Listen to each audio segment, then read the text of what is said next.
বন্ধু বান্ধৱীসকল, জ্যোতিষ শাস্ত্ৰৰ অনুসাৰে এই সৰস্বতীৰ পূজাৰ পৰা কেইটামান ৰাশিৰ ভাল দিন আহিব।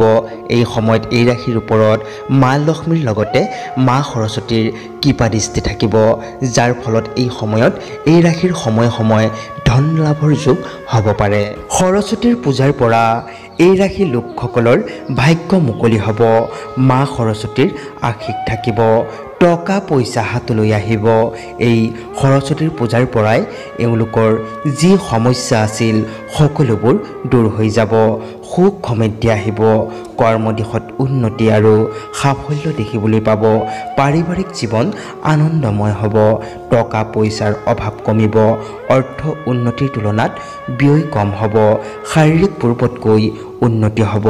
এই সৰস্বতীৰ পূজাৰ পৰাই বন্ধুৰ সহায় লাভ হ'ব, চন্দ্ৰৰ সুপ্ৰভাৱ পৰিব, প্ৰেম প্ৰণয়ত উন্নতি দেখিবলৈ পাব, দুখ দুৰ্গতি বাধা বিঘিনি দূৰ হ'ব, জীৱনত শান্তি আহিব আৰু মনে বিচৰা সংগী লাভ কৰিব পাৰিব।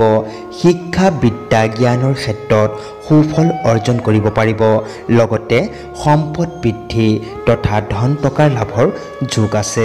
ভাগ্যৰ পুণ্য সংযোগ মিলিব, দাম্পত্য জীৱন সুখী হ'ব, যি আশা কৰে সকলো আশাই পূৰ্ণ হ'ব, বিদ্যাৰ্থীসকলৰ বিদ্যাত মন বহিব।